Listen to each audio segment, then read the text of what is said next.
So I really just want to flip through this book because there's so much to learn from the history of astronomy.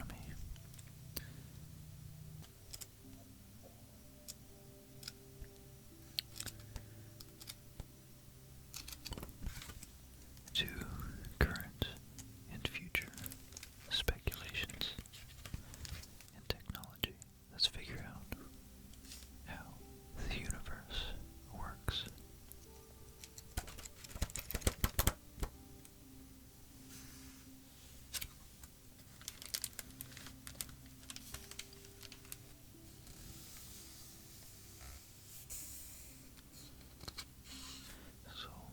So we know stars can only be seen as dots of light with even the most powerful telescopes.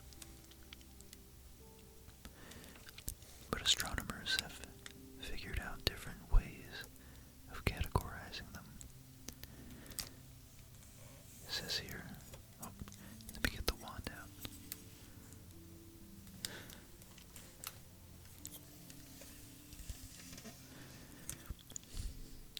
The hottest stars are blue-white, which are the O, B, and A spectral type. The coldest G, K, and M type stars are orange, yellow, and red.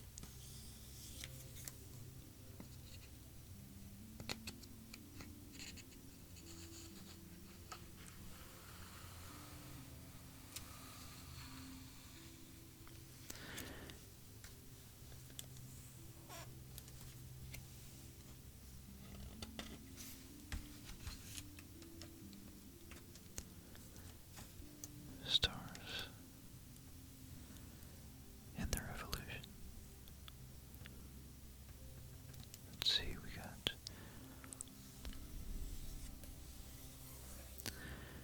looks like two avenues of evolution. We have a protostar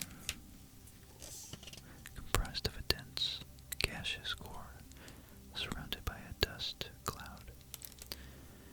Then the hydrogen fuses to become helium during the main sequence.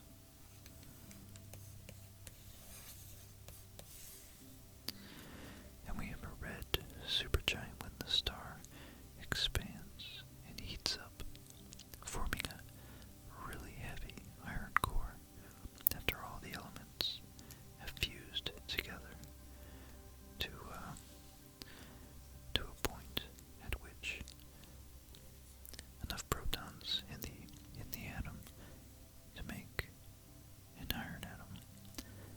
When the star is no longer able to fuse more elements, the core collapses, leading to a large release of energy.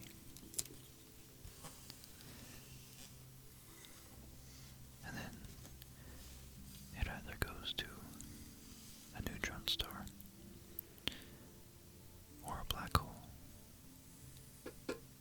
For a neutron star, if the initial mass varies between 8 and 20 suns, the resulting star is a neutron star.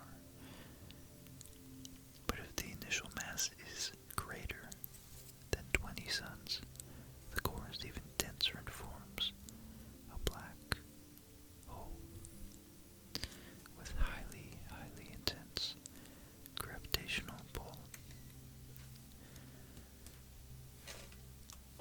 So a small star,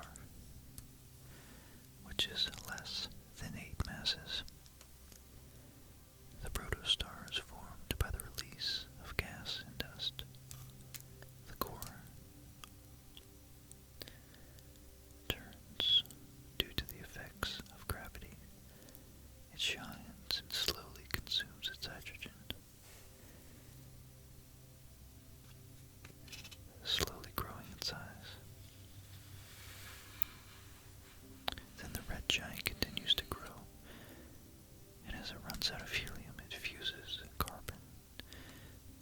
oxygen.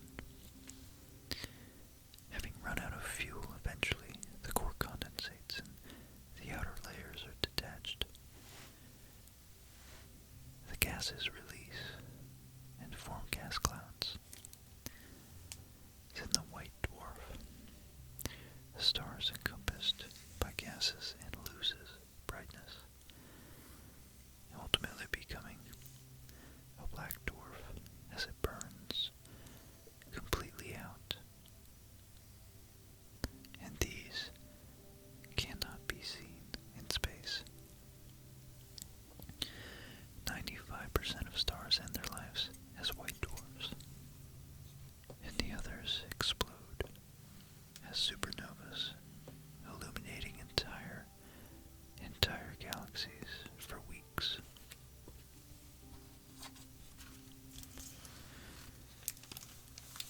And here we have red giants. So a red giant is a dying star. It would take 6 billion years, another 2 billion I guess from now, for our sun to swallow the Earth. You can see here it says,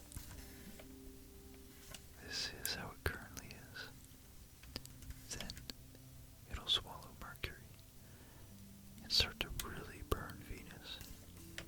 And then it'll get big enough to completely consume Venus's orbit. And 3, finally, it'll reach us in 6 billion years.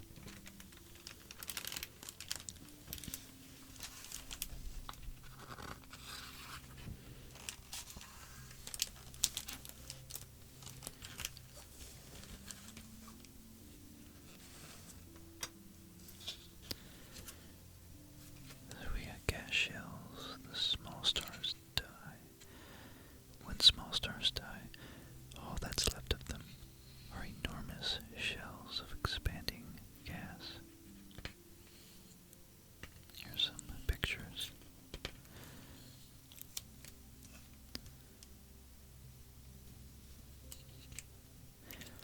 White dwarfs are actually twice the temperature of the sun. That's why they appear white hot, despite their brightness.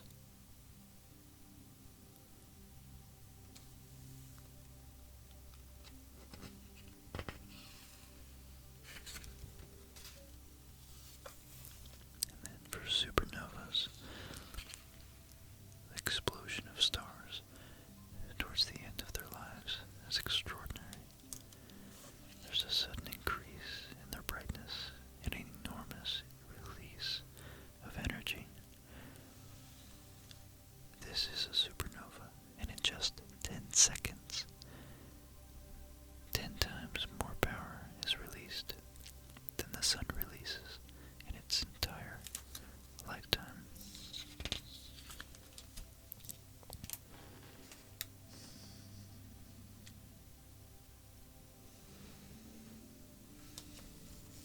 Here's a before and after image in a sector of the Large Magellanic Cloud, located 170,000 light years from Earth, from 1987.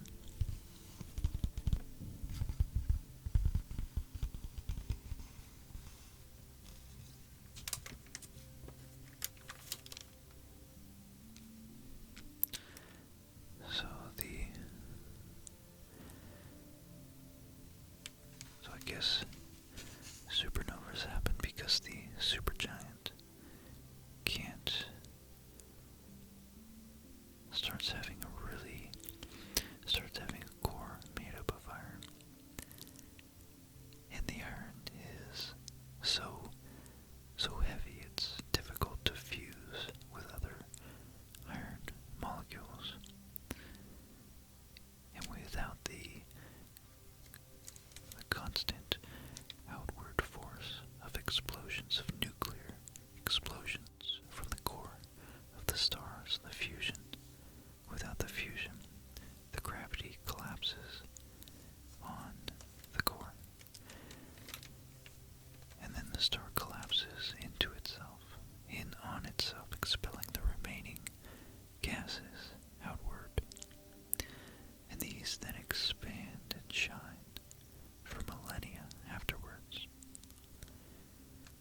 expelled elements provide the interstellar medium with new material. And this material, just as you see in these pictures, then is the stuff, the material, the matter, along with the energy of the blast wave it's a part of, that catalyze the formation of new stars and therefore new star systems. And of course, in those star systems, planets form. And we are on one of those planets right now. Made, completely made from the stuff, the atoms, the oxygen, the carbon, the hydrogen, the iron in our blood, that originated from the core of one of these supernovas. That's so mind-boggling to think about. And the final darkness, the final stage in the evolution of a star's core, is the formation of a very compact object, which is going to either be a neutron star or a black hole. The only way of detecting the presence of black holes is by the gravitational effect on stars around it.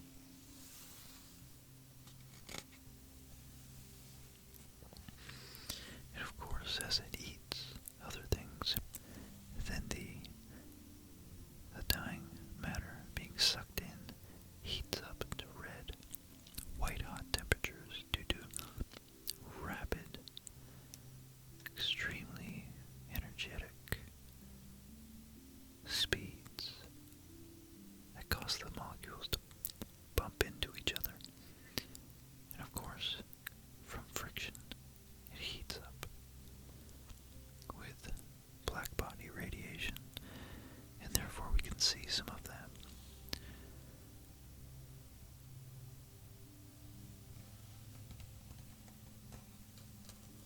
It says 1 billion tons,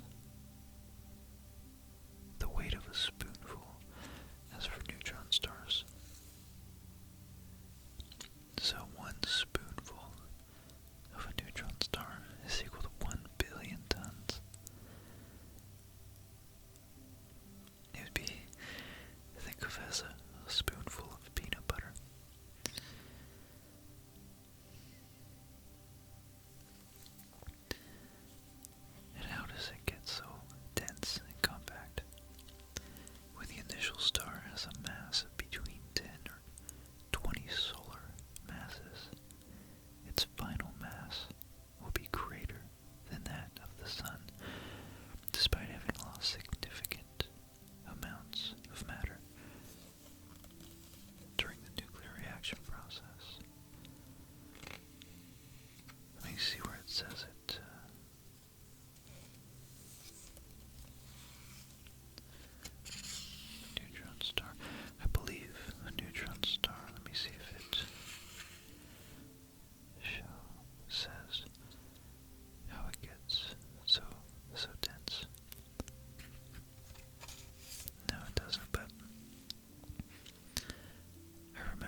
which are neutral or inert,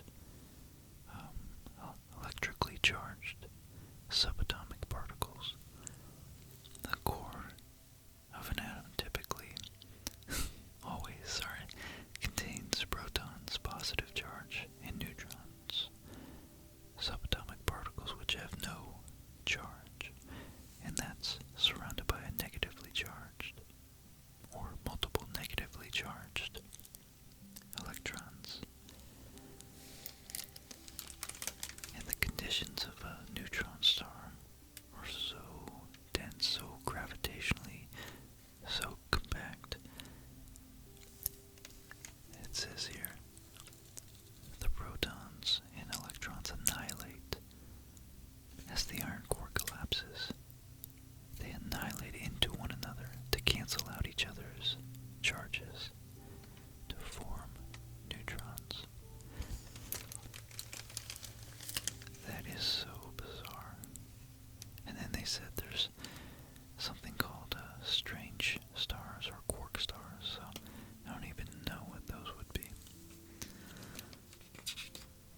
And then a pulsar is a neutron star that emits radio waves.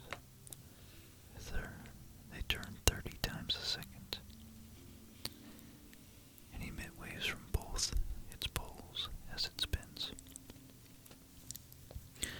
If it absorbs gas from a neighboring star, it generates a heat spot on its surface, which emits X-rays, which I guess is probably like a weak point in the shell through which some X-rays can pass and escape into space.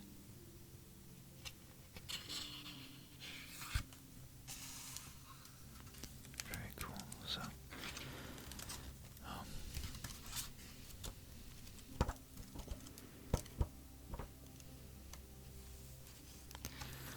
don't know if I want to get the solar system as such that could be a standalone episode, I think.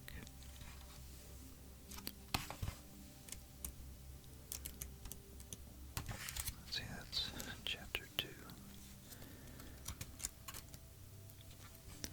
Chapter 4 is the history.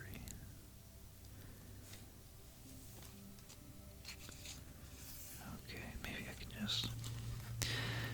Yeah, sorry guys, I think I'll leave it there for now. These chapters are too nicely organized, so I can make a nice little episode out of each of them.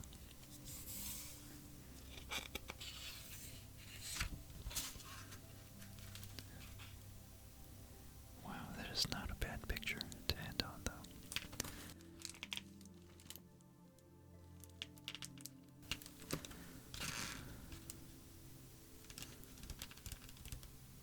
Very neat. Alright, well, get some sleep, get some rest. Thank you for watching. I'm glad you guys enjoyed